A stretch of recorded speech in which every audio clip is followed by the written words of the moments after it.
makanya kembali lagi ke channel Dadakan TV. Kali ini kita akan berbagi tips dan trik yang menarik untuk membedakan keris yang mahal dengan keris yang murah ya. Nanti seperti apa videonya kita simak dulu. Ini ada dua bilah keris yang saya bagikan contoh.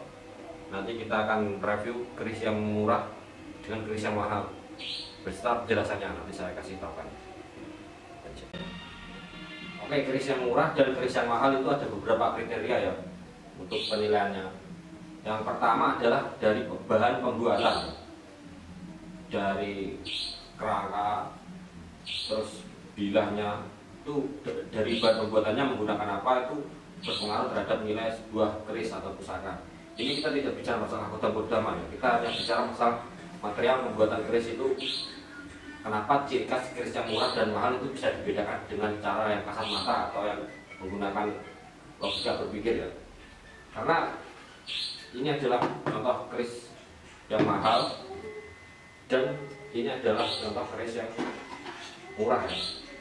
Ini dari bahan materialnya berbeda. Kalau yang ini dari besi zaman dahulu, dari Majapahit ya. Dan ini adalah besi zaman sekarang atau era Kamardika ya, besi-besi modern. Meskipun ini sama-sama ditempa dan dilipat teknik pembuatannya. Ada juga yang menggunakan teknik keris koden, keris murah dan tidak layak dikoleksi ya. Ini sama-sama tanpa lipat tapi adalah pembedanya satu adalah bahannya. Kedua adalah era atau pembuatannya. Dari mana pusaka ini dibuat, terus siapa pembuatnya itu berpengaruh ya. Dan yang ketiga adalah bentuk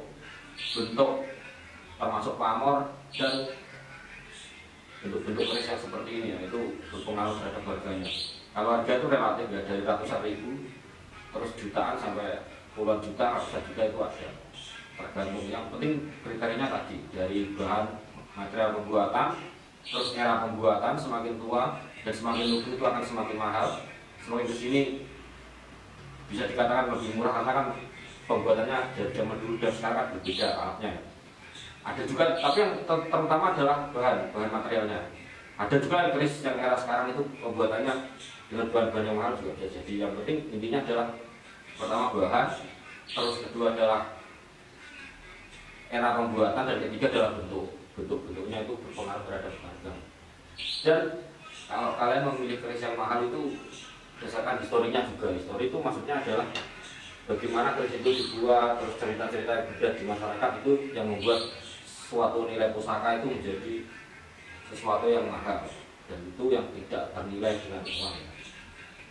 Kalau yang pusaka yang tua-tua biasanya cenderung tidak terlalu utuh ya, ada kritis-kritisnya seperti itu. Tapi ini nilai historikalnya cukup tinggi ya, dari era pembuatannya di zaman Majapahit dibandingkan dengan keris zaman sekarang.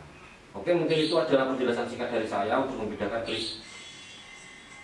Untuk melihat ke situ murah dan mahalnya, nanti kalian bisa sharing lewat kolom komentar kalau mau bertanya. Karena jadi jangan menilai sebuah benda itu ada kodam dan sebagainya, itu menurut saya tidak bisa dinilai orang secara kasat mata. Kita harus menilainya menggunakan akal, nalar, dan logika kita.